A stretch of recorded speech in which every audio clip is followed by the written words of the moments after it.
ಇನ್ನೊಂದು ಬಹಳ ಚೆನ್ನಾಗಿದೆ. ಮೊನ್ನೆ ದುರೇಂದರ್ ಪಿಕ್ಚರ್ ತಾವು ನೋಡಿದ್ದಾರೆ ದುರೇಂದರ್ ಪಿಕ್ಚರ್ ಆದಿತ್ಯ ಧಾರ್ ಅಂತ ಹೇಳಿ ಅವರು ಬಹಳ ದುರೇಂದರ್ 1 ದುರೇಂದರ್ 2 ಮಾಡಿದ್ದಾರೆ.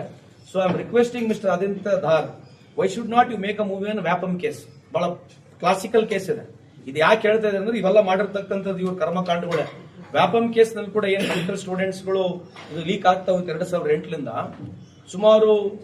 ಇದು ಬಹಳ ನೀವು ಕೂಡ ಬೇಕಾದ್ರೆ ಸ್ಟಡಿ ಮಾಡಿ ನೋಡಿ. ಆನ್ ರೆಕಾರ್ಡ್ ಇರ್ತಕ್ಕಂಥದ್ದು SIT CBI ವರದಿಯಲ್ಲಿ ಬಂದಿರತಕ್ಕಂಥದ್ದು 27 ಜನ ಮರ್ಡರ್ ಆಗ್ತಾರೆ.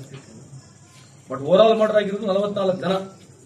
ಯಾರು A1 A2 A3 ಇರ್ತಾರೆ. ಇದು ಬಹಳ ಕ್ಲಾಸಿಕಲ್ ಕೇಸ್. ಬಿಜೆಪಿ ಅವರ ಕರ್ಮಕಾಂಡದ ಪರಮಾವಧಿ ಒಂದು ಪಿಕ್ಚರ್ ಮಾಡಬಹುದು. ಏನು ನೀವು ಕೇರಳ ಫೈಲ್ಸ್ ಬಗ್ಗೆ ಮಾತಾಡ್ತೀರಿ, ಕಾಶ್ಮೀರ್ ಫೈಲ್ಸ್ ಬಗ್ಗೆ ಮಾತಾಡ್ತೀರಿ, ದುರೇಂದರ್ 1 ದುರೇಂದರ್ 2 ಬಗ್ಗೆ ಮಾತಾಡ್ತೀರಿ. Aditya Dhar, please I request you, why should not you make a film on Vyapam case. Vyapam case ನಲ್ಲಿ ಇದು ಒಂಥರ ಹಿಸ್ಟಾರಿಕಲ್. ಇದು ಯಾರು ವಿಸಲ್ ಬ್ಲೋವರ್ ಇದ್ದಾರೆ, ಯಾರು ಇದರಲ್ಲಿ A1 A2 A3 ಇದ್ರು, ಅವ್ರು ಇವತ್ತು ಮರ್ಡರ್ ಆಗೋಗ್ಬಿಟ್ಟಿದ್ದಾರೆ. 44 people according to me. I could be ಅಲ್ಲಿ ಸ್ವಲ್ಪ ಮಾಹಿತಿ ರಿಸೋರ್ಸ್ ನಾನು ತಗೊಂಡಿರ್ಬೋದು. 27 ಆನ್ ರೆಕಾರ್ಡ್ ಡೆಡ್ ಇದ್ದಾರೆ. ಅದು SIT CBI ವರದಿಯಲ್ಲಿದೆ. Over all 44 people have been killed.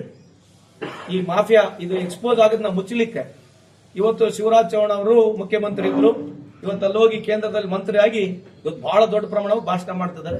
ಯಾರು ಇದ್ರ ಬಗ್ಗೆ ಉತ್ತರ ಯಾರು ಕೊಡಬೇಕು?